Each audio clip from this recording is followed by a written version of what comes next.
Let's begin with one of those terms that has become a very normal part of conversation here in Washington: cybersecurity.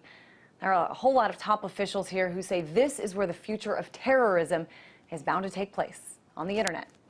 And it's becoming clear after the hacking into of several government websites, including the FBI, the Department of Homeland Security, that the government is vulnerable. But many government officials, current and past, are using that reality to try to pass stricter laws, to try to overturn current laws in this country many people hold sacred, laws regarding your privacy.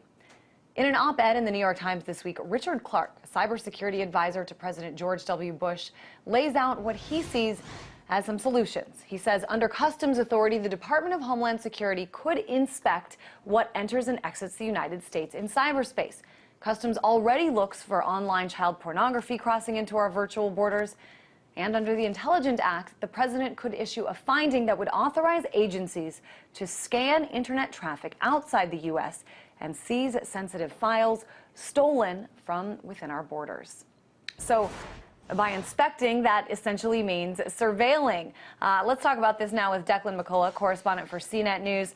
Declan, your reaction to this proposed solution by Richard Clarke? Well, we have just a few paragraphs at the end of a New York Times op-ed to describe how this works. In other words, this is not a fully fleshed out proposal. This is just an idea. So I want to know the details before committing to saying this is, awful or this might work. But my quick reaction, if you really need to press me, is that this is a little worrisome. When the pitch is, let's surveil traffic to find the bad guys, right? But that's like sticking a microphone in everyone's living room so you can listen to all the conversations, and we'll just raid the bad guys. I mean, that's not something we do in the U.S. Other countries might. So it seems like it could be pretty worrisome. If we empower the National Security Agency, the NSA, to do this, look at their history back in the 1960s and 1970s before the Church Commission, and even in the last decade under the Bush administration. I mean, this is not necessarily the agency you want doing this kind of surveillance of Americans. On the other hand, Declan, I mean, there's a fine line. Governments do, after all, have a responsibility to keep the people in their country safe. Do you think there's a way to honor civil liberties while doing that? I mean, the internet, after all, is a place where so much planning does take place. Yeah, I mean, and we should put this in perspective. I mean, compared to other nations, the U.S. is not exactly a repressive regime. I mean, I just was writing this morning about Saudi Arabia, and that is really not up there on the internet freedom list. In fact, it's way down at the bottom. But you have federal agency officials with an incentive to exaggerate the problem and also minimize or downplay the potential privacy invasions. You're right that the government has a responsibility, but the government but you do this within the boundaries of the U.S. Constitution. The U.S. Constitution does not give the government the power to conduct this kind of widespread internet surveillance. Last I checked, I'd at least like to hear from the folks behind this idea exactly what section allows them to do this. If they want this power and the Constitution doesn't allow them to have it, maybe it's time to change the Constitution, but at least let's have that debate. It doesn't. The Constitution doesn't give the government the power. However, if you take a look outside of government and some of the developments that some major U.S. corporations are coming up with, surveillance technology, it turns out, is a very big business here in the U.S. American corporations, not only major suppliers of software and hardware used for surveillance in other countries. By the way, some of those countries are dictatorships.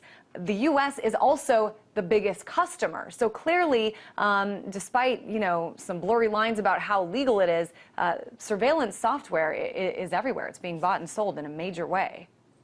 It is. The report that came out last fall in some of the WikiLeaks files buttress this. It's also not just U.S. companies, but it was French companies, at least French parent companies, Italian companies. I mean, I hate to say it, but the industrial surveillance complex is a worldwide phenomenon. But if you look at what happened, this is about a year and a half ago, right? We found out that China, whether it's the Chinese government or not, we don't know, we suspect, but some folks in China stole some source code from Google. Google. What did Google do? I mean, they didn't come saying, hey, government, help. They tightened security.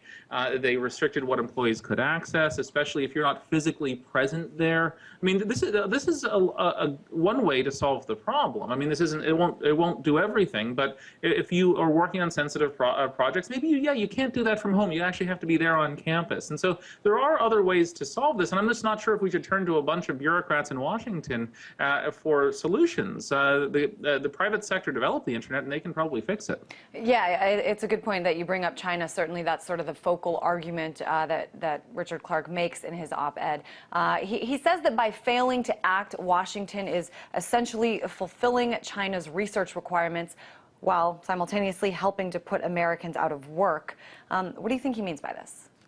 Well, it's good rhetoric. I mean, he's a smart guy. I interviewed him about this was about a decade ago. Was the first time I interviewed him, and he spent a lot of time thinking about this. I just disagree with some of his conclusions, and he's also has a habit of exaggerating the threat. He did this back a decade ago when he was exaggerating internet voting problems in China and some worm and virus threats. And so, I mean, look, if you are a government official and your budget is tied to how big the problem is, you want to say the problem is really big. It's not just cybersecurity; it's pretty much every aspect of, say, the homeland security apparatus. But I mean, we at least sort of filter for bias when we're talking about these things, especially when we're talking about the possibility of the National Security Agency getting more power to conduct surveillance of Americans. And certainly we shouldn't say that everyone's in favor of this. I know there are some lawmakers here in Washington that are working to crack down on some of this.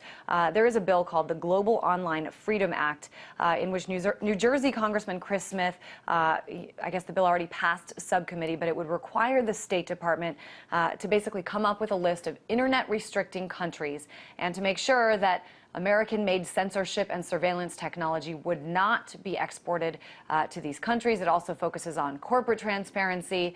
What do you think, though, that the chances are of this bill becoming law? Most bills don't get enacted into law. I mean, this is an election year. This is probably not the most controversial bill out there. I mean, who's really in favor of internet restricting countries? But on the other hand, there are some problems with it. I was talking with the Electronic Frontier Foundation and a civil liberties NGO group out here in San Francisco last night, and they don't like it because they don't think it's going to be effective. And so even folks you might think are going to be enthusiastic aren't. So I suspect this is not going to be enacted this year, but this idea keeps popping up. It's come up now for a few years, so it's more like wait until next year after the election, and then you'll see some more movement on this. And just real briefly, Declan, we just have about 30 seconds left. Earlier this week, we spoke about a lot of concerns by people who live in Great Britain about their new proposed law that would allow their agencies to monitor emails and texts. Do you think there are any countries in the world where people don't have privacy concerns? It's a pretty short list. I mean, the UK is the birthplace of what we consider to be modern government and civil liberties, and they're sliding down this slope pretty quickly. It's a shame to see what's happening there. It's just a question of degree. I mean, no country is perfect, and some countries are much worse than others. The US, for all of its problems, is still pretty decent, but we have a long way to fall. All right, Declan McCullough, correspondent for CNET News in San Francisco. Thanks so much.